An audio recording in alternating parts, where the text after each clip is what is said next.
안녕하세요. 영화당 시간입니다. 저는 이동준입니다.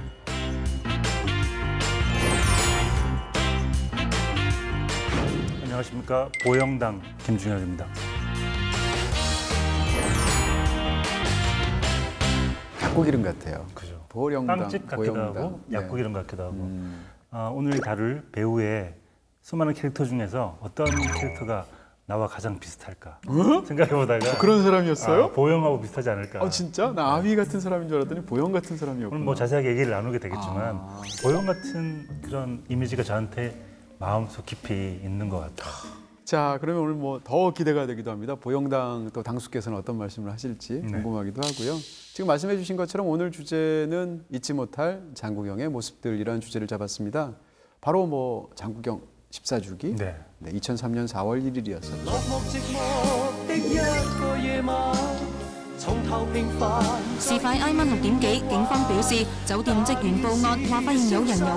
이번에 자료를 보다 보니까 장국영 씨가 47살에 세상을 떠났더라고요.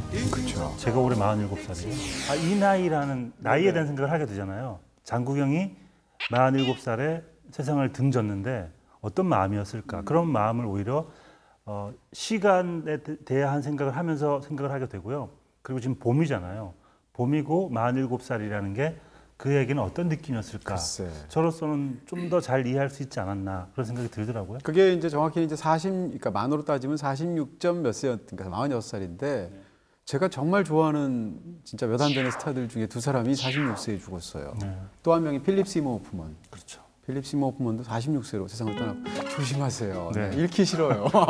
왠지 필립 세이머 호프만 지금 얘기하시는데 네. 훨씬 나이가 더 많았다는 느낌이 그렇죠. 있어요. 장국영이 무슨 조카 같죠? 장국영은 네. 오히려 더 어리지 않았나? 라는 생각이 있어요. 맞아요. 그러니까 나이에 대한 감각 같은 게 장국영은 훨씬 더 어렸을 때 세상을 떠난 것 같은 느낌이 저한테 있습니다. 네. 간단히 얘기하면 동안과 노안의 차이예요. 제가 어렵게 얘기했는데 얘기할 필요 없어요. 네. 짧게 얘기하시는군요. 그렇죠. 레슬리 첸 군의 노래를 들어보도록 하겠습니다. 네, 미스터 레슬리 첸 부탁합니다. Bad news on the doorstep. I couldn't take one more step. Gotta say and goodbye, bye, Miss American Pie. Drove the Chevy to the levee was dry. And good old boys were drinking whiskey and rye, saying this will be the day that I die. 無謂問我一生的事，誰願意講失落往事？有情無情，不要問我。喂，你怎么不说话？我马上来。不解釋。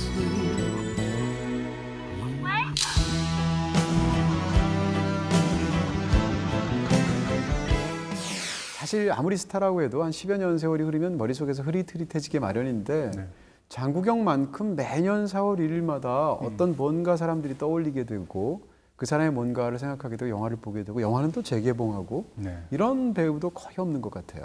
이번에 영화를 쭉 보다 보니까 왜 이토록 장국영은 우리 마음속 깊이 남아있을까?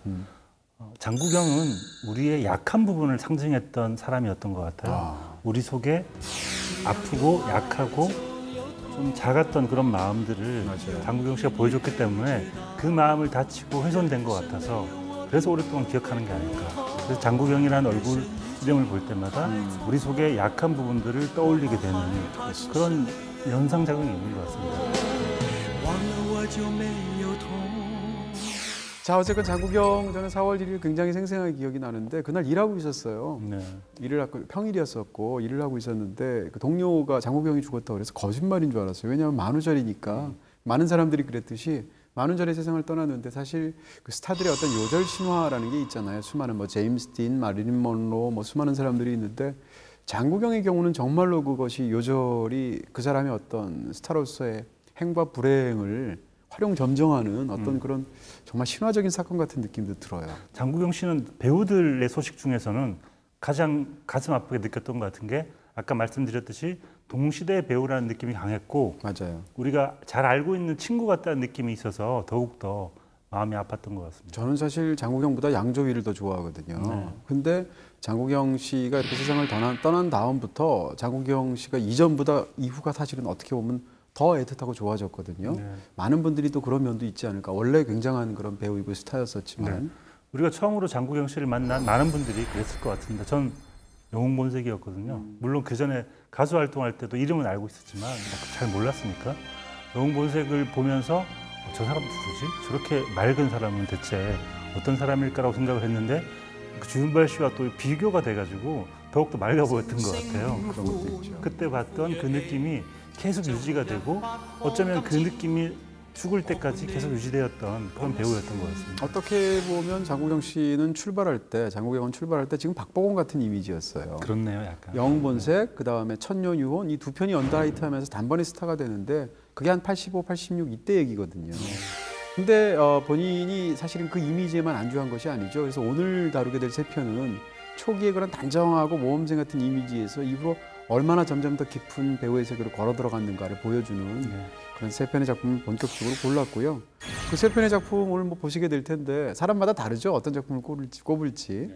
근데 저는 이 세 편을 고를 수 있을 것 같고요. 저도 이번에 필모그래피를 쭉 봤는데 저 역시 고르라면 이 세 편이 제일 대표적일 것 같고요. 그렇죠. 또 제가 좋아하는 한 편이 더 있습니다. 뭐죠? 동사서독. 동사서독. 동사서독에서도 참 매력적으로 나왔기 때문에 근데 그 작품보다는 좀 더 대중적인 작품이 아닌가 이. 지난번 또 저희 공개 방송할 때 어떤 분이 특별히 또 질문까지 하면서 왕가의 특집 해달라고 그랬거든요. 하지만 왕가의 특집이 아니라는 거. 오늘은 아닌데? 아닙니다. 또 약간 맛배기 특집? 세 편 중에 두 편이 또 왕가의 영화이기도 하고 그렇지만 진짜 왕가의 특집은 동사서독을 꼭 넣어서 곧 하겠다. 2046 화양연화를 네. 곁들여서 네. 2046 빠지는구나. 아, 진짜. 눈치 보니까. 정확해요. 알고 있으니까. 네, 화양연화는 들어갑니다. 네. 네, 네. 당연히 그렇겠죠. 네. 그러면 또 그것도 왕가의 특집에서 또 하기로 하고요. 자, 오늘은 장국영 특집으로 본격적으로 이 배우가 얼마나 훌륭한 배우였는지 어떤 모습으로 이렇게 남아있는지 지금부터 설명드리도록 하겠습니다. 이거 오늘 또 뭐 전설이 될 것 같은데요. 네. 이게 또 중국어로, 보통 한자로. 우리가 홍콩 영화, 중국 영화 보면 사자가 많잖아요. 그렇죠. 뭐 열혈남아, 네. 종행사해, 너무 거의 다 사자죠. 거의 사자잖아요. 네. 그래서 사자 구경이라고 해서 오늘 영화의 제목들 아비정전, 패왕별이, 춘광사설. 춘광사설은 해피투게더의 원제죠. 원제였죠. 네. 이 세 개의 제목과 함께 영화를 설명할 수 있는 사자성어를 제가 만들어봤습니다. 그리고 오른쪽은 배우 장국영을 설명할 수 있는 사자를 골라봤습니다. 아비정전 영화를 설명하는 사자성어 네네. 이분무산. 뭐냐면 아비정전이 원래 왕가희 감독이 2부로 구상을 했었어요. 근데 무산됐다고. 무산됐습니다. 그래서 2부의 도입부라고 할 수 있을 아비정전 마지막 부분에 양조위가 머리를 넘기는 아주 긴 시퀀스가 있는데 그렇죠. 그 장면이 2부를 생각한 장면이었는데 무산이 되는 바람에 이런 장면이 나오게 되었다. 2부 무산이라고 골라봤고요. 그리고 아비정전에 나오는 아비, 장국영의 역할은 한마디로 하면 무의도식이 아닐까. 아비는 거의 일을 하지 않고요. 먹고 놀고 뭔가 여흥을 쫓는, 유흥을 쫓는. 유흥이 아니고 여흥도 있죠. 여흥도 뭐 말이 여흥도 되는구나. 있죠. 네. 저는 또 그 두 가지를 쫓는 어떤 인물이라고 볼 수 있을 텐데 아무 일도 하지 않는 게 저는 아비의 핵심인 것 같아요. 그쵸. 그래서 무의 도식을 아비의 사자성어로 골라봤고요. 뭔가 격렬히 아무것도 더 안 하고 싶다. 원래 아무것도 안 했지만 더 격렬히. 정말 격렬히 아무것도 안 하는 시간이 지날수록 그 영화가 지날수록 더 격렬히 아무것도 안 합니다. 글쎄. 그게 아마 무의도식의 어떤 도가 아닌가 생각이 들고요. 패왕별이는 많은 분들이 아는 것처럼 초패왕? 초패왕에 대한 이야기이기 때문에 네. 그 이야기를 담은 사자성어를 고르자 보니까 이 이야기에 가장 어울리는 사자성어는 상전백해가 아닌가 싶어요. 뽕나무 밭이 거대한 바다가 되었다. 그러니까 시간이 많이 지나서 원래 형체를 알아볼 수 없을 정도로 세상이 변했다라는 이야기일 텐데 그 이야기는 어쩌면 패왕별이의 시작 부분과 끝부분에 얼마나 많은 변화가 있었는지를 맞아요. 생각하면 이 사자가 맞지 않나라는 생각이 들고요. 사면초가는 패왕별이로부터 비롯되었을 고사성어인데요. 장국영 씨가 느꼈을 위기감 같은 게 현실로나 영화 속에나 어쩌면 사면초가라는 이 사자성어가 장국영 씨를 잘 설명해 줄 수 있지 않을까라는 생각이 들어서 네. 사면초가라는 사자를 골라봤고요. 네. 마지막 춘광사설은 이게 언뜻 비치는 봄의 빛 이런 느낌이에요. 참 슬프지 않습니까? 이게 춘광사설이라는 단어에 봄 빛, 봄 기운이 있는데 이게 완연한 봄이 아니고 언뜻 비치는 봄이라는 게 이 영화 약간 슬픔 같은 게 드러나는 것 같고요. 본편이 워낙 짧기도 하고요. 그렇죠. 네. 충광사설에 나오는 두 사람, 아휘와 보영은 서로 사랑하지만 외로운 사람들인 것 같아요. 혼자인 사람들, 고독한 사람들. 그 먼 아르헨티나에 가서 외로움을 느끼는, 어쩌면 그곳이 천국을 향해 가는 곳이지만 그곳에서 지옥을 맛보았던 그렇죠. 그런 형국이어서 고독 지옥이라는 단어가 어울리지 않을까 생각이 들고요. 네. 충광사설의 보영이라는 캐릭터죠. 장국영 씨가 맡았던 캐릭터인데 네. 한 단어로 설명하자면 애정결핍 같아요. 늘 애정을 갈구하고 누군가 나를 사랑해 주길 원하는 그렇죠. 그 마음 같은 것일 텐데 이 무의도식 사면초가 애정결핍 이 세 단어를 모아보니까 배우로서의 장국영 씨, 그러니까 캐릭터이기도 하지만 실제 장국영 씨가 저런 느낌 같은 게 있지 않았을까라는 생각이 들어서 저 단어들만 봐도 좀 슬픈 마음 같은 게 들더라고요. 확실히 그러네. 이걸 또 이 세 가지를 엮어서 사자 구경하시니까 사자가 또 다른 사자로 들려가지고 또 마음이 또 애틋해지기도 하고. 그걸 또 알아차려 주시니 감사합니다. 말이에요. 그래서 그는 이제 세상에 없지만 이 영화들과 함께 이런 단어들을 생각하면서 그를 그려보는 방식 같은 걸 한번 해보고 싶었습니다. 이렇게 읽어도 슬프고 이렇게 읽어도 슬프네요. 네. 네, 과연 영화는 얼마나 슬플지 들어가 보겠습니다. 네.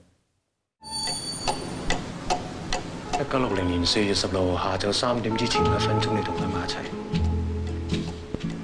因為你我會記得嗰1分鐘。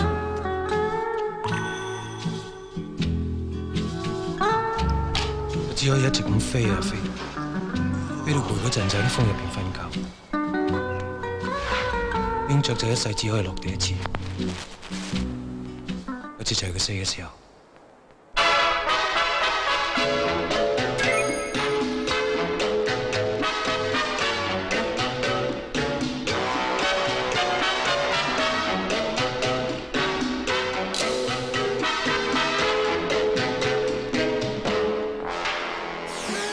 네, 첫 번째 영화는 바로 아비정전입니다. 참 좋아하는 영화인데요. 전설 같은 영화였고요. 왕가위 영화들은 예전부터 전설처럼 느껴지는 부분이 있는데 잘 볼 수 없어서 그랬던 것 같아요. 네. 소문은 많이 듣는데 네. 보기가 힘들어가지고 네. 아비정전 뭐 판도 뭐 감독판 따로 있다고 하고 그러니까 대체 어떤 게 완본인지 정본인지도 모르고 그랬던 기억이 납니다. 또 사람들이 또 본 걸로 착각해요. 왜냐하면 이렇게 TV 영화 정보 프로그램 같은 데서 하도 짤막하게 특히 이제 그 장국영이 아비정전에서 러닝 셔츠 입고 그 만보춤 추는 장면이 워낙 유명하잖아요. 그거 못 본 사람은 없을 거예요. 그러니까 아비정전을 내가 본 것 같은 스토리가 뭐예요? 그럼 한 줄도 얘기 못하는 네. 그런 대표적인 영화 중에 하나가 아비정전 같은 느낌이 있고요.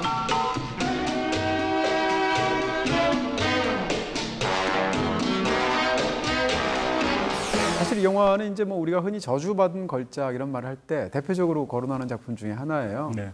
이 영화가 개봉됐을 때 특히 한국에서 뭐 여러 가지 얘기들이 많죠. 예를 들어서 그때 홍콩 누아르가 워낙 인기 있다 보니까 주윤발 같은 사람이 성냥개비 씹고 뭐 로코트 입고 쌍권총 날리고 이런 걸 생각해서 아비정전을 보러 갔는데 이게 영화가 너무 느린데다가 무슨 얘기인지 하나도 알 수 없고 남자가 속옷 입고 혼자 춤이나 추고 이런 영화다 보니까 너무 화가 나는 거죠. 그래서 당시에 뭐 여러 가지 도시 전설이라서 사실은 사실이겠나 싶기도 한데 뭐 극장 간판을 때려 부쉈다는 둥, 뭐 네. 환불 요청을 하면서 영사기를 엎었다는 둥 이런 식의 도시 전설 믿지 못할 그런 도시 전설이 있을 정도였고요. 실제로 환불 소동은 있었던 것 같습니다.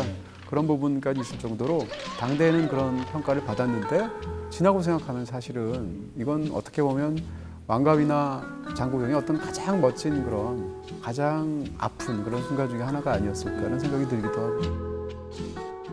예를 들면 파네미로 같은 영화, 여고괴담 2 같은 영화는 그 자체로 굉장히 훌륭하거든요. 근데 사람들이 그런 영화를 기대한 게 아니었어요. 네. 그래서 그 당시에 개봉 당시에 그런 문제들이 있었던 것 같은데 어쨌건 아비정전도 그런 작품이다라고 말할 수 있을 것 같고요. 네.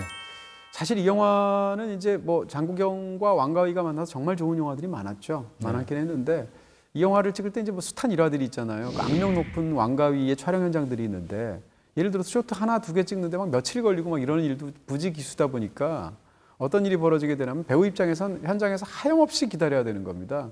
그래서 이 영화를 찍을 때 장만옥과 장국영이 그렇게 대화를 많이 했대요. 왜냐하면 할 게 없어가지고 계속 대화를 하는데 아무리 기다려도 촬영은 안 되고 하다가 찍으면 사람 너무 지치고 근데 그것이 이제 또 왕가의 전술이었다 이런 또 평가도 있어요. 그래서 장구경의 그 지치고 어떻게 보면 굉장히 냉담하고 무감한 것 같은 얼굴을 잡기 위한 방식이었다. 뭐 이런 또 사후 약방문 같은 얘기들도 있는데 어찌됐건 영화가 그런 것이 너무 잘 맞아 있다.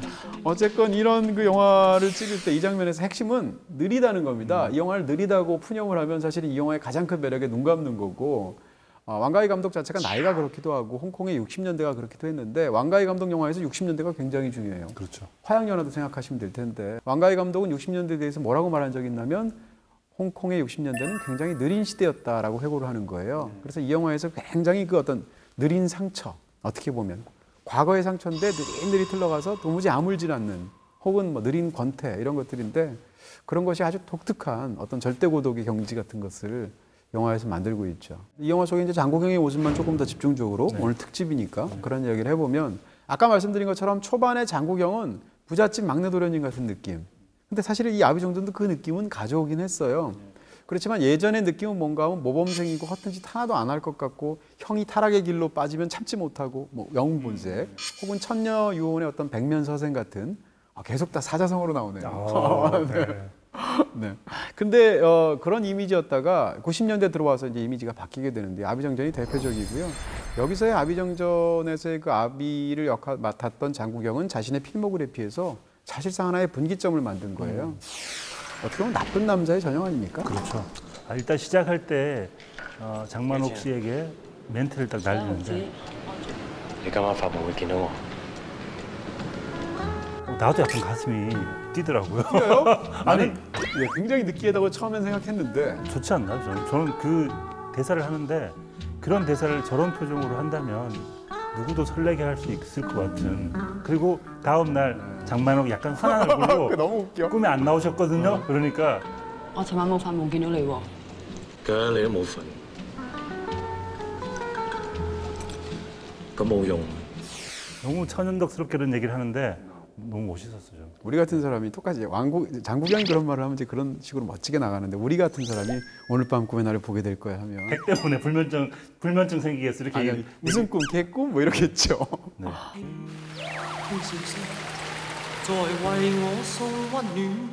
한마디로 나쁜 남자이기도 하지만 약간 좀 이렇게 제대로 이렇게 말을 하면 퇴폐적인 쾌락주의자, 나르시스트 네. 뭐 이렇게 말씀드릴 수도 있을 것 같죠. 그러면서 굉장히 허무주의적인. 그러니까 아비정전에서 이 인물이 갖고 있는 그 아름다움이 있다면 일종의 퇴폐미가 아닌가 네. 싶은 거고요. 삶이 너무 권태로운 거죠. 그렇죠. 근데 이 아비정전에 네 인물이 나오는데 뭐 그 중요인물 유덕화 씨 네. 그리고 류가령, 장만옥 그리고 장국영 씨가 나오는데 루루 역할을 한 유가령 씨와 장국영 씨는 약간 움직이는 인물들이에요. 장만옥 씨와 유덕화 씨는 정지해 있고 기다리는 인물인데 그 중에서도 장국영 씨는 권태를 느껴서 이 권태로부터 탈출하고 싶어서 맞아요. 계속 이동해야 하는 움직일 수밖에 없는 그런 인물들이고 그게 여성 편력으로 나타나기도 하고 계속 어떤 식으로든 현재를 벗어나기 위한 행동으로 삶을 이끌고 나간다는 게 말씀하신 것처럼 퇴폐 쪽으로 가는 것 같습니다. 그렇습니다. 일단 걸음걸이도 나른하고 장국영 씨 연기 자체가 그다음에 어깨도 약간 딱해요. 근데 옷은 팽팽하게 잘 다렸습니다. 바지나 셔츠를. 그리고 이제 머리를 이제 기름 발라서 뒤로 싹 넘기고 이 영화에서 이 인물을 너무 잘 보여주는 초반의 장면 중에 하나가 자기 양어머니죠. 양어머니가 이제 굉장히 젊은 어떤 남자를 사귀고 있는데 이 남자는 이제 약간 돈 보고 양어머니한테 접근한 그런 남자인데 이제 양아들인 장국영이 그 남자를 때려주죠. 막 격렬하게 때린 다음에 마지막 동작이 뭔가 하면 갑자기 빗을 꺼내가지고 머리를 싹 빗어 넘겨서 머리 틀어진 헤어스타일을 고치는 장면이 있는데 이게 이제 이 인물의 어떤 부분들을 보여주는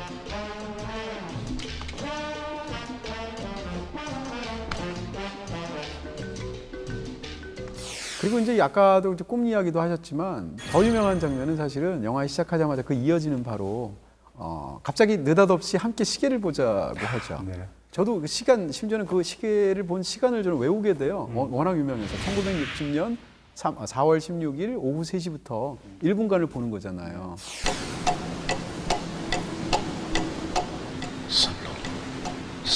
보고 나서 여자는 영문을 모르고 이 남자가 워낙 또 확고부동하기도 하니까 같이 1분을 봤는데 因為你我會記得嗰1分鐘。由而家開始，我哋就係1分鐘嘅朋友。 그 말 자체가 굉장히 좀 약간 로맨틱하고 멋지기도 한데 따지고 보면 그것이 왜 영원한가를 생각하면 이미 과거가 되어버렸기 때문에 그 그걸 수정할 수가 없지 않습니까? 이 영화에 가장 큰 사물이 있다면, 중요한 사물이 있다면 시계. 거울과 시계일 텐데 그 중에 더 중요한 게 시계인 것 같아요. 이 시계는 순간과 영혼에 대한 대비를 나타내기 위해서 되게 많이 쓰이고 있고 나중에 장만옥 씨가 맞아요. 방점을 찍듯이 하는 대사에서도 이 시계가 중요하게 나오고요. 중간에 웃기는 게 어떤 그 일하시 청소하시는 분이 시계를 닦는 장면이 나오는데 시계를 하염없이 닦아요. 닦는데 또 닦고. 왜냐하면 관객들에게 시계 보세요. 이 시계 중요해요. 보세요. 나는 시계 얘기를 계속 할 거예요. 라는 얘기를 정말 오랫동안 하고 있는데 그 얘기 정말 시계 하는 거죠. 네, 좀 쉬게 해주시네요. 네, 네. 죄송합니다. 그런데 네. 이 이야기를 하는 이유가 네. 어쩌면 여기에서 중요하게 나오는 뭐 발 없는 새가 있다 이런 얘기부터 우리가 이 순간을 살고 있는데 이 순간은 곧 지나가 버리고 마는데 그래, 네. 이 순간을 어떻게 살아야 되지?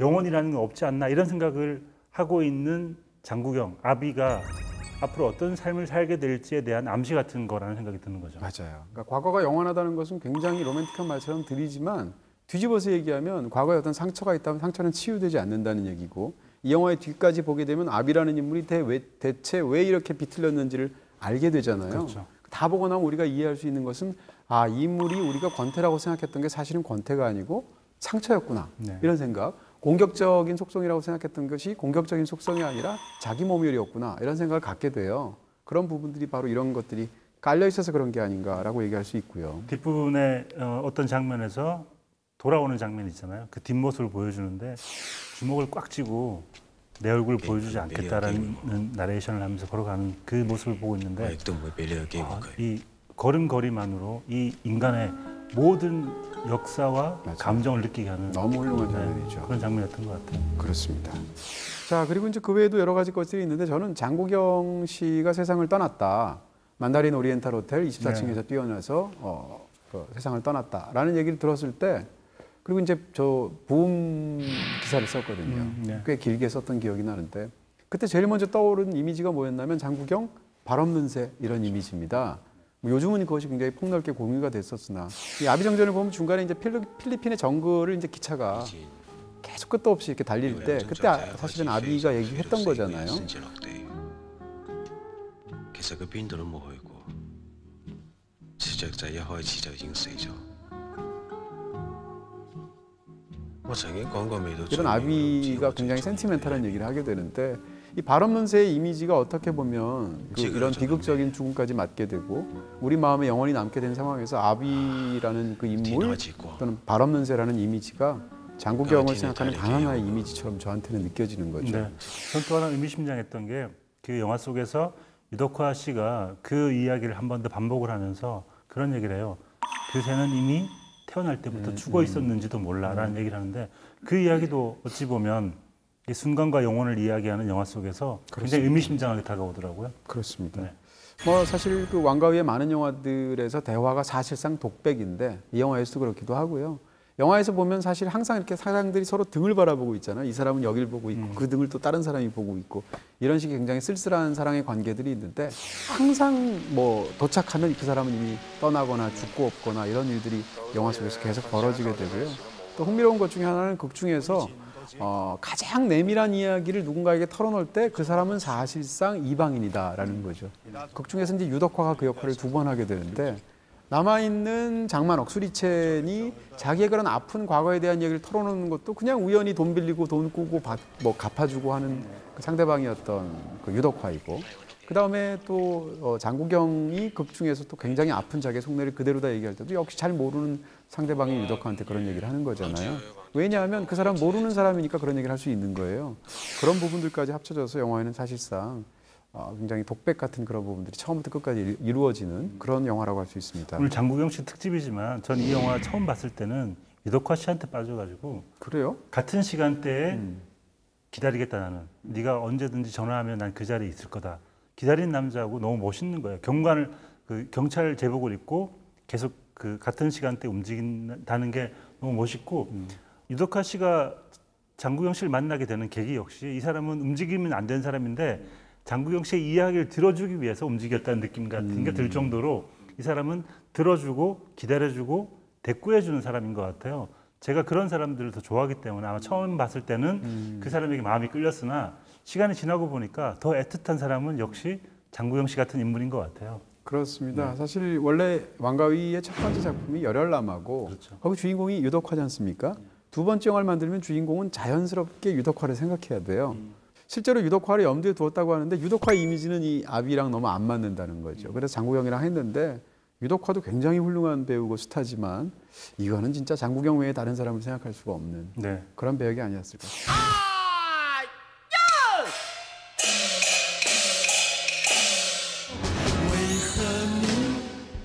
不懂，只要有爱就有痛。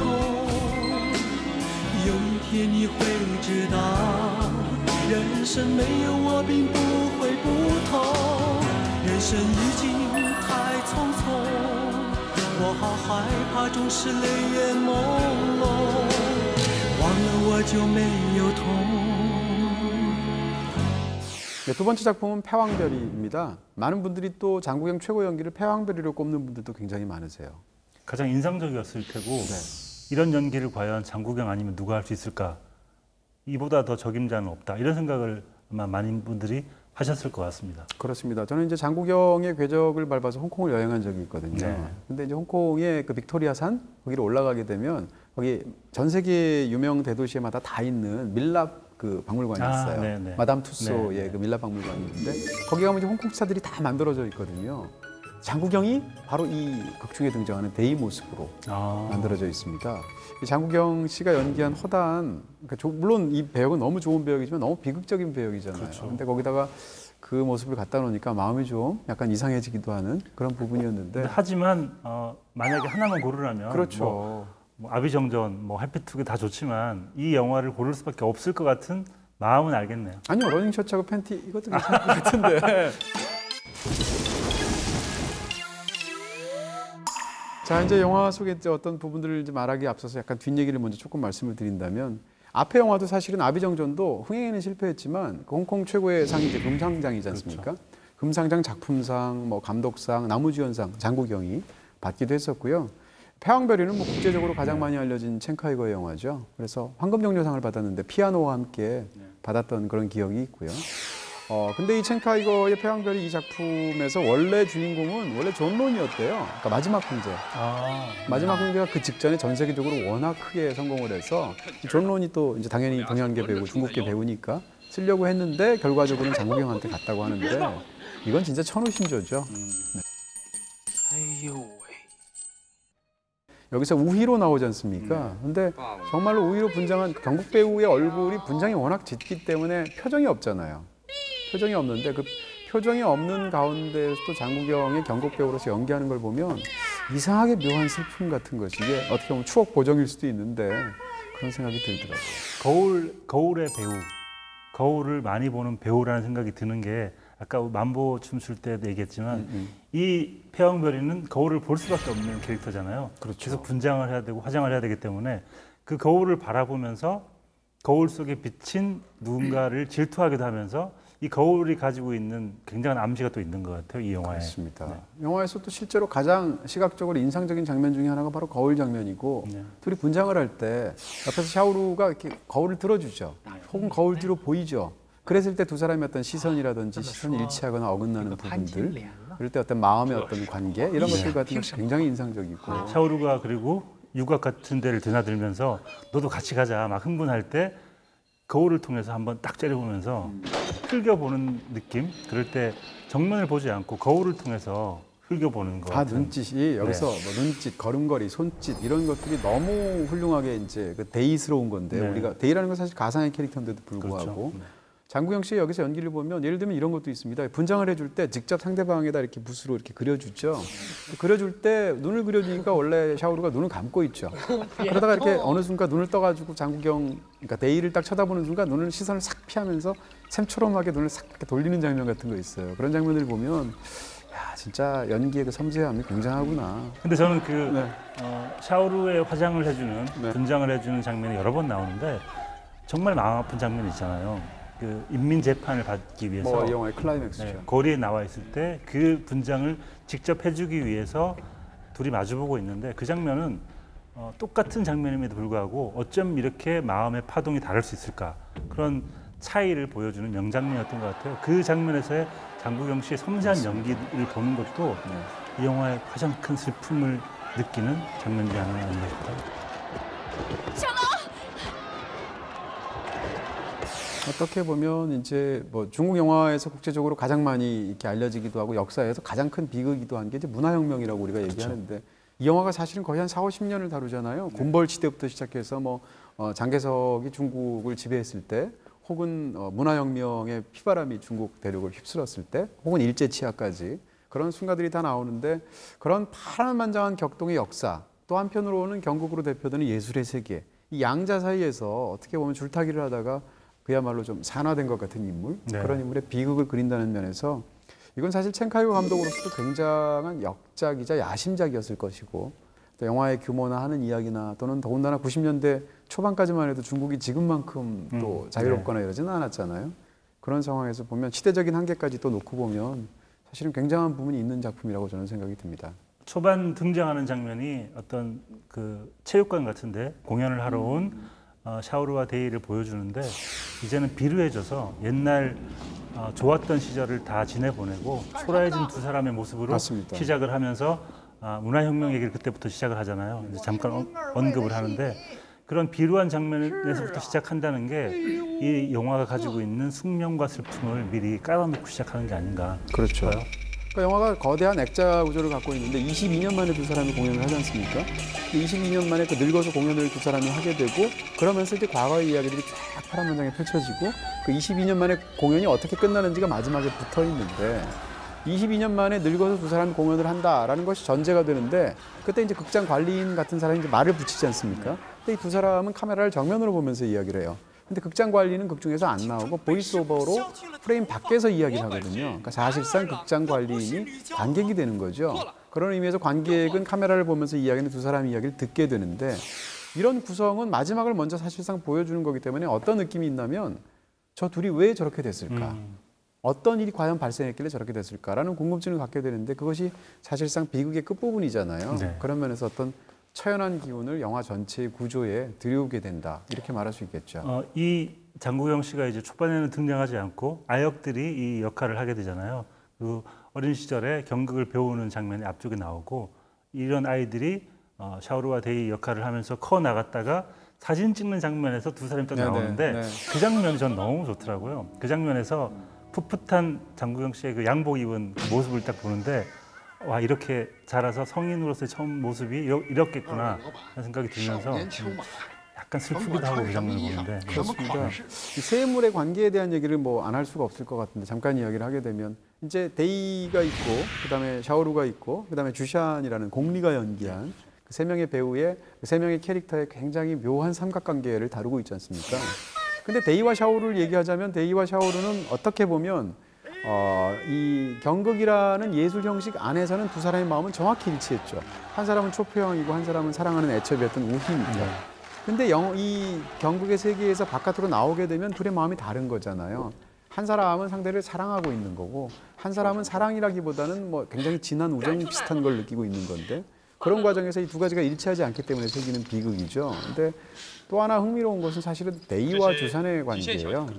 주샨의 관계와 데이의 관계를 보면 주샨은 사실상 자기를 버린 어머니와 같은 그런 느낌입니다. 왜냐하면 같은 기녀이기도 하고 여러 가지 상황이 그렇기도 한데 그런 면에서 극 중에서 심지어는 그 주샨한테 약간 엄마라고 부르면서 약간 이렇게 자기가 마약 때문에 해롱될 때 그렇게 말하는 장면들도 있잖아요. 그런 부분에서 굉장히 묘한 관계인데 어떻게 보면 한편으로는 연적이고 데이 입장에서는 샤오루를 사랑하는데 이쪽으로 마음이 가니까 또 다른 한편으로 보면 이제 어머니 같은 인물이라서 굉장히 묘한 상황이 펼쳐지죠. 네. 타고날 때 원래 이 데이가 도즈가 육손이지 않습니까? 네. 육손이라서 경극 배우가 될 수가 없다라고 사부가 말을 하니까 엄마가 이제 뭐 매춘부지 않습니까? 네. 그러니까 아들을 키울 능력이 없으니까 이 손가락 하나를 자르게 되고 손가락을 자르는 장면이 영화에 나오는데 이것은 명백히 거세의 이미지입니다. 그러니까 극 중에서 이제 사실은 인물의 어떤 성적 정체성하고도 관련이 되는 건데 6개의 손가락 중에 한 가지 손가락을 자른다는 것 자체가 거세의 이미지를 영화에 부여하게 되고 그러면서 이제 그것이 영화 속에서 구체적으로 묘사가 되게 되는데 근데 사실은 영화에서 보면 경극 배우가 이렇게 막 사람들이 찬양하는 스타이면서 한편으로는 딴따라라고 경멸받는 그런 대상이잖아요. 숭배가 되기도 하고 경멸이 되기도 하는데 이 극중 상황으로 보면 남자들 버려진 아이들은 경국 배우가 됩니다. 그리고 버려진 여자 아이들은 기녀가 되는 거거든요. 그런 면에서 보면 이 세 남녀의 운명이 사실상 같은 건데 그 속에서 이제 역사의 수레바퀴 속에서 과연 어떻게 이 세 사람의 삶이 처참하게 부서지는가를 영화가 파란만장하게 보여주죠. 네. 분명히 육손의 마지막 그 6번째 손가락이 거세의 의미도 포함되어 있는데 저한테는 또 어떻게 느껴졌냐면 예술의 의미 같기도 해요. 이 그 수많은 역사의 시간 속에 예술은 부차적인 것처럼 느껴져요. 예술은 필요 없는 것처럼 느껴지고 우리가 이런 중요한 시국에 과연 경극을 하고 있는 너희들이 지금 왜 이러고 있느냐라고 비난을 받는데 어쩌면 결국 이 수많은 시간 속에 살아남은 건 예술이었고 그게 필요 없다고 느껴지는 것처럼 보였던 게 결국 우리를 더 위로해 주었던 게 아닌가라는 이야기처럼 보이기도 해요. 그래서 그 육손에 하나의 손을 자르는 게 되게 의미심장하게 느껴졌고요. 마지막에 이르게 되면 이 그 말씀해 주신 것처럼 나는 본래 사내 아이였는데 라고 하면서 반복되는 어떤 그 노래 구절이 있습니다. 그 구절이 마지막 순간에 뒤집히는 순간이 있는데 그 순간에 느껴지는 이상한 위로 같은 게 있어요. 네. 그 장면이 참 좀 좋더라고요. 郑青春被师傅削去了头发，我本是男儿郎，又不是女娇娥。错了，又错了。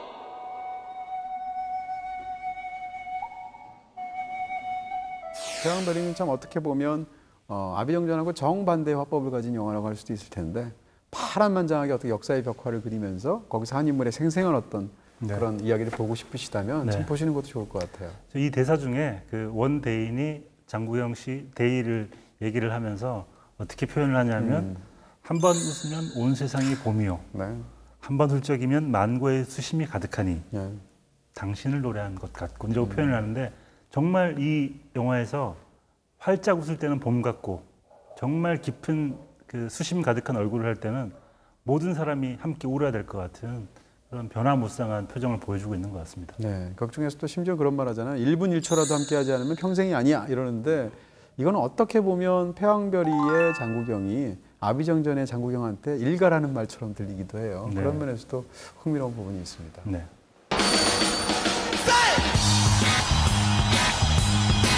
Imagine me and you, I do. I think about you day and night. It's only right to think about the girl you love and hold her tight. So happy together.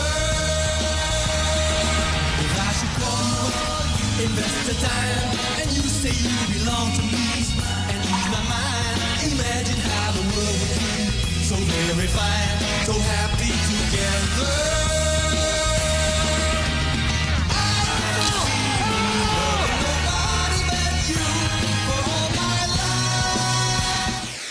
자, 마지막 작품은 해피투게더입니다. 왕가위 영화이죠. 또 다른. 저는 해피투게더 제목도 좋지만 네. 춘광사설을 더 좋아하는데 네. 아까 말씀드린 것처럼 과연 이 영화에 해피투게더가 있나? 라는 생각을 해보게 돼요. 하지만 춘광사설은 있는 것 같거든요. 흐릿하게 새어나오는 봄빛, 봄 기운 같은 게 이 영화에 있어가지고 다 보고 나시면 저처럼 춘광사설이라는 제목을 더 좋아하시지 않을까. 뭐 아무래도 그 중국 영화는 사자성어 한자로 나오면 제일 멋있어요. 네. 원제는 춘광사설, 그 다음에 이게 영어 제목은 해피투게더, 그 다음에 우리나라에서 개봉할 때는 심지어 다른 제목이었습니다. 제 기억으로는 부에노스 아이레스 해피투게더가 개봉 제목이에요. 아, 그랬나요? 네. 부에노스 아이레스를 이름으로 붙여서 오히려 영화의 한국 제목은 부에노스 아이레스였는데 지금은 아무도 그렇게 부르지 않죠. 이런 걸로 보면 영화의 제목도 확실히 그 운명이 있는 것 같다는 생각이 들고요. 국내에서 이렇게 수입이 안 되는 영화로 공전의 히트를 쳤다고 할까요? 비공식적으로. 그렇죠. 그런 작품이 두 편이 있다면 하나가 해피투게더고 하나가 러브레터예요. 아, 네. 그런 측면에서 보면 해피투게더를 기억하시는 분들이 많을 텐데 몇 년 뒤에 이제 지각 개봉을 하게 됐죠. 근데 해피투게더는 진짜 훌륭한 영화입니다. 네. 왕가위가 워낙 뛰어난 감독이기도 하지만 자, 어쨌건 이 영화를 찍을 때 장국영의 상황을 말씀을 드린다면 장국영이 이제 왕가위와 같이 연기한 배우들이 다 그런데 애증의 관계죠. 저 사람이랑 영화를 찍으면 지긋지긋한 거예요. 양조위 씨도 숱하게 그런 얘기를 했죠.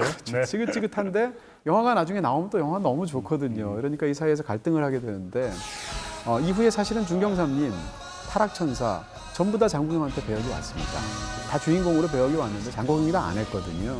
그러다가 다시 또 온 게 해피투게더니까 자꾸 뭐 그렇게 하는 게 미안하기도 하고 또 이 영화는 외국에서 찍는 거잖아요. 아르헨티나에서. 그래서 오케이를 해서 갔는데 뭐 예상하다시피 들은 게 있습니다. 네. 그렇게 안 찍고 네. 계속 앉아 있기만 하고 대본도 제대로 주지도 않고 그랬다고 하더라고요. 그렇습니다. 그러다 보니까 뭐 거기 사실 한 2달 정도 이렇게 체류하는 걸로 정해져 있고 그 다음 일정이 있는 거거든요, 배우는. 근데 그게 하염없이 지나가는 거죠. 그래서 왕가위 영화들이 흔히 그렇긴 하지만 항상 여기서 시작해서 일로 끝나잖아요. 그러니까 해피투게더도 원래는 보영이 주인공이었답니다. 그래서 보영이 등장하는 장면이 훨씬 더 많은 것으로 기획이 됐는데 중간에 이 사람은 가야 되거든요. 근데 이 사람이 가게 된 게 장국영이 게을러서가 아니라 왕가위의 그런 버릇 때문인데 그러다 보니까 중간이 돼서 내용을 수정할 수밖에 없고 그래서 이야기는 아휘 중심으로 됐다는 거예요. 근데 그게 또 왕가위 영화에서 너무 또 어울리는 거거든요. 참 신비한 부분이 있습니다. 영화에서 보시게 되면 아휘를 중심에 놓고 보면 후반부에 보게 되면 보영이 떠나고 나서 또 장첸이 오게 되지 않습니까? 근데 애초에 장첸을 캐스팅할 때 젊은 시절의 장국영을 염두에 두고 캐스팅을 했다는 거예요. 그리고 그게 그 내용을 보더라도 이 장첸이라는 인물은 보영을 대체하는 인물이거든요. 그런 면에서 사실은 장첸이 나올 때 우리는 보영을 떠올릴 수밖에 없고 그런 면에서도 또 이야기가 굉장히 흥미롭게 전개되는 구석이 있죠. 그런 대사가 있죠. 아휘가 장첸한테 누굴 닮았는데 하는데 누구를요 그랬더니 그 얘기를 딱 하는 순간 우리는 비슷하다는 생각을 떠올리게 되죠. 되죠. 네. 그런 부분이 있고요. 이 영화에서 이제 보영과 아휘의 관계는 어떻게 보면 왕가위 영화의 전형입니다. 네. 왕가위 영화에서 사랑하는 두 사람이 있을 때 한 사람은 항상 머물러서 하염없이 기다려요. 열혈남아도 그랬고 그렇죠. 아비정전도 그랬고 뭐 그런데 하염없이 기다리고 또 한 명은 계속 떠돌다가 가끔씩 이렇게 오는 거죠. 그래서 왕가위가 스스로 인터뷰에서 뭐라고 말한 적이 있냐면 보영은 비행기 같은 사람이다. 아휘는 공항 같은 사람이다. 우리 식으로 바꾸면 남자는 배, 여자는 항구라는 얘기인데 그런 어떤 인물의 전형을 보여주면서 사실은 어떤 뭐 사랑을 하면서도 불구하고 고독을 느끼는 그런 어떤 인물들의 이야기들을 정말 멋지게 풀어내고 있는 작품이죠. 아비정전의 이덕화 씨가 기다리는 장소, 기다리는 사람이었다면 그 아비가 떠나는 모습이었잖아요. 역시 이 영화에서도 장국영의 이미지가 역시 기다리고 누군가를 애틋하게 기다려줄 줄 아는 사람은 아닌 것 같아요. 그건 이제 양조위의 몫이죠. 그 장국영이 사실은 가장 뭐 별별 연기를 다 지고지순한 사랑도 연기했었고 뭐 예를 들어서 백발마녀전 같은 거 보면 진짜 탁이랑이라는 인물로 나오는데 지고지순한 인물 그 자체예요. 근데 그런 영화도 좋지만 장국영이 가장 잘 연기했던 배역은 뭔가 하면 지금 바로 해피투게더, 아비정전, 뭐 풍월, 연지구, 그러니까 인지구 같은 그런 작품들에서 보이게 되는 가장 냉정하고 바람둥이고 나쁜 남자고 근데 알고 보면 그 마음속에 거대한 상처가 있고 그렇게 해서 그 남자를 그렇게 만들 수밖에 없었던 부분이 있고 이런 그 캐릭터를 제일 잘 연기하거든요. 그런 면에서 해피투게더는 우리한테 확 들어오는 작품인 거죠. 제가 아까 고독지옥을 얘기했는데 저 이 영화에서 정말 좋아하는 장면이 그 이제 장국영이 손을 다치잖아요. 보영이 손을 다쳐가지고 쓸 수 없게 되니까 계속 아휘가 병수발을 해주는데 그러다가 보영이 누워있을 때 아휘가 물끄러미 바라보는 장면이 있어요. 근데 다음 컷이 뭐냐면 보영이 아휘를 물끄러미 바라보는 장면이 있는데 어쩌면 이게 고독지옥 속에서 우리가 서로 마주보는 게 아니라 한 사람이 자고 있거나 쉬고 있거나 아플 때 도와주는 것 이게 어쩌면 사랑일지도 모르겠다라는 생각이 들면서 이 두 사람이 가장 사랑할 때는 서로의 자고 있는 모습을 보아줄 때 그때가 아니었나 생각이 드십니다. 뭐 누가 더 사랑했나를 따지는 건 사실은 참 우스운 일이지만 극 중에서 사실 좀 약간 아휘가 손해보는 느낌이 굉장히 많이 들죠. 그렇죠. 늘 아휘는 이렇게 얘기를 하죠. 보영이 다시 시작하자고 한다. 나는 또 다시 시작할 것 같다. 뭐 이런 식으로 끌려가는. 네. 그렇습니다. 본인이 상대방이 지긋지긋하고 너무 이기적이니까 마음에서 정리를 했는데 한참 있다 밤에 막 예의 없이 문을 두드리는 거죠. 그래서 또 짜증나서 문을 확 열어주면 양소원에 피를 흘리면서 그 상황에서 다시 시작하자. 이렇게 하면 또 애틋한 마음 때문에 연민 때문에 사랑했던 사람이니까 다시 받아주게 되는 거잖아요. 그런 부분인데 어떻게 보면 이 영화 속에서 보다가 제일 먼저 떠오르는 것은 사실은 그런 말 있잖아요. 연애에 대해서 덜 사랑하는 사람이 권력자다라는 말을 하는데 거기에 대해서 딱 맞는 케이스가 바로 해피투게더 아닌가 싶고요. 여기서 장국영 씨도 연기가 너무 좋죠. 너무 좋은데 양조위 씨도 연기가 참 좋아서 극 중에서 이제 그 여권을 주느니 안 주느니 해가지고 짜증내고 나가버리니까 혼자 남아서 밥알을 하나씩 먹는 장면이 있죠. 조용히. 정말 슬픈 장면이죠. 그런 장면은 진짜 양조위만 연기할 수 있는 장면이 아닌가 싶기도 하고요. 이 영화가 초반에는 흑백이었다가 어느 순간 컬러로 바뀌게 됩니다. 저는 대체 바뀌는 분기점이 뭘까? 어떤 이유 때문에 바뀌는 걸까 생각을 해봤는데 아휘가 보영을 마음속에 받아들이는 순간 칼라가 되는 것 같아요. 그러니까 다친 그 보영을 데리고 병원 갔다가 오는 택시 그 다음 장면부터 칼라가 되는데 어쩌면 보영은 참 이상한 사람이지만 누군가의 마음을 환하게 밝혀주는 흑백이었던 마음을 사랑으로 칼라로 바꿔주는 사람이어서 이 영화를 아휘의 시점에서 보자면 그렇게 바뀌는 게 아닌가라는 생각을 혼자 하게 되더라고요. 아니요, 정말로 그런 내적 논리가 있는 것처럼 저한테도 보이고요. 그리고 또 왕가위의 세계에서 해피투게더는 사실 왕가위는 굉장한 테크니션이기도 하잖아요. 스타일리스트라서 왕가위 하면 떠오르는 몇 가지 어떤 방식들이 있을 정도로. 근데 이 영화는 상대적으로 굉장히 테크닉을 자제하면서 찍은 그런 부분들이 있고요. 영화가 굉장히 낡은 질감이 있고 또 하나 제가 이 영화를 보면서 진짜 왕가위는 왕가위구나 뭐 이렇게 생각했던 것 중에 하나가 아니 어렵게 아르헨티나까지 가서 거의 전 분량을 찍었는데 홍콩스러운 데만 골라서 찍은 거예요. 뭐 싸구려 음식점, 싸구려 술집, 뭐 옥상, 좁은 골목, 그다음에 좁은 아파트 이런 건데 세상에서 좁은 아파트를 제일 잘 찍는 사람이 전 세계에서 저는 왕가위라고 생각하거든요. 근데 그런 부분에서 어디를 가도 결국은 그런 분위기를 찍어내는구나. 이게 왕가위구나라는 생각이 드는. 저는 보영이 제일 사랑스러웠던 장면이 계속 침대와 소파로 떨어져 있던 그 장소에서 같이 자자고 그 아휘한테 들러붙어서 팔을 계속 올리고 엉겨붙는 말하자면 징징대는 장면인데 너무 사랑스러운 거예요. 그 장면을 보는데 와 저런 보영을 결국 아휘는 내치지 못하는구나 그런 생각이 들더라고요. 그렇죠. 아이고 이 왼수야 하면서 사랑스러운 내 인생을 망치러 온 나의 사랑스러운 왼수 같은 존재인 거죠.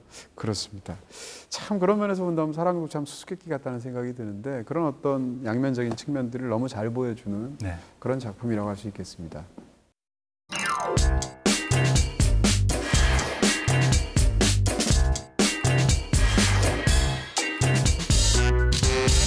자 이제 세 편의 작품들 중에서 하나를 고르셔야 됩니다. 오늘은 특히 이제 약간 더 장국영에 또 집중해서 작품도 작품이지만 그래도 역시 작품성과 배역과 연기를 다 함께 보자면 저는 영본색 그렇게 하고 싶네요. 해피투게더 했던 것 같고요. 중광사설에서의 장국영 제가 보영당에서 약간 힌트를 드린 것처럼 최고의 영화였던 것 같고 최고의 장면은 좀 고심을 많이 했는데요. 고심을 하다가 패왕별이의 마지막 거리에서 있었던 인민재판 장면에서 오열하는 장면이 있습니다.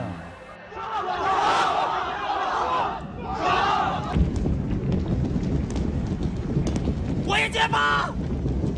这把姹紫嫣红，走到这步田地来的报应。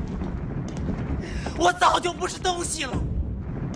그때부터 이어지는 몇 개의 장면이 너무 슬퍼가지고 그 장면을 저는 최고의 장면, 최고의 연기로 꼽고 싶습니다. 네, 그 장면 군데군데 또 이렇게 불길 너머로 마치 불길을 필터처럼 사용을 해서 그 이글거리듯이 그 광기와 그 폐화 같은 것을 보여주는데 참 슬픈 장면이죠.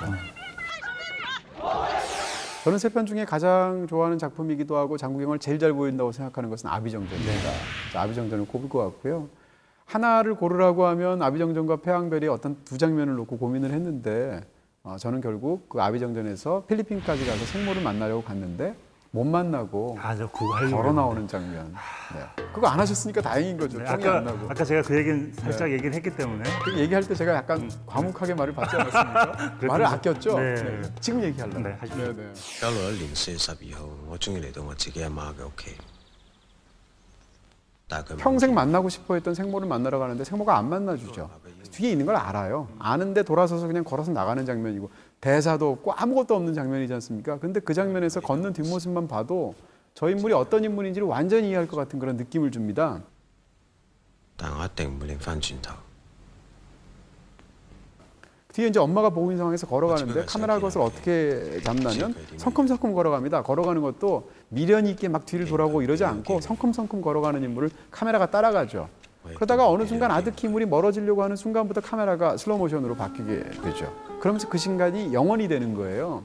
그리고 그 순간 Always in my heart라는 또 연주곡, 기타 연주곡이 쫙 흐르기도 하고 그렇게 했을 때 그 장면을 보면 영원이라서 아름답기도 하고 영원이라서 굉장히 슬프기도 하고 왜냐하면 과거의 상처가 영원이 된 사람의 얘기니까 그리고 또 저 인물의 핵심이 결기와 슬픔이구나. 뒤를 안 보여주겠다는 결기 그렇지만 숨길 수 없는 어떤 슬픔 이런 것을 너무 잘 보여주는 진짜 명장면이라는 생각이 들어요. 제가 만약 감독이었다면 그 장면에서 영화가 끝냈을 것 같아요. 그럼 발 없는 새 얘기를 못해. 그러니까요.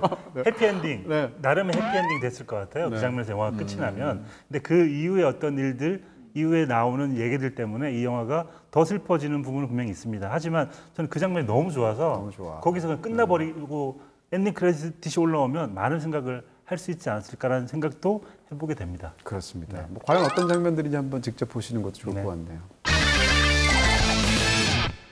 자 이렇게 해서 오늘은 또 장국영 14주기를 맞아서 전후에 저희가 특집 방송을 한번 꾸며봤고요.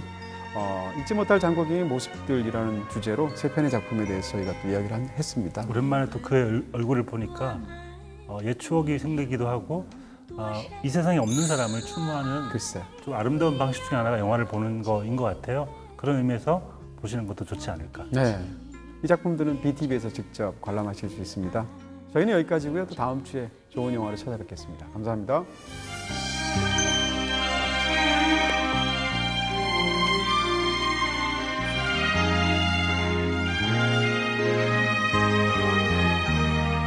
聲聲歡呼躍起，像紅日發放金箭，我伴你往日少年重現。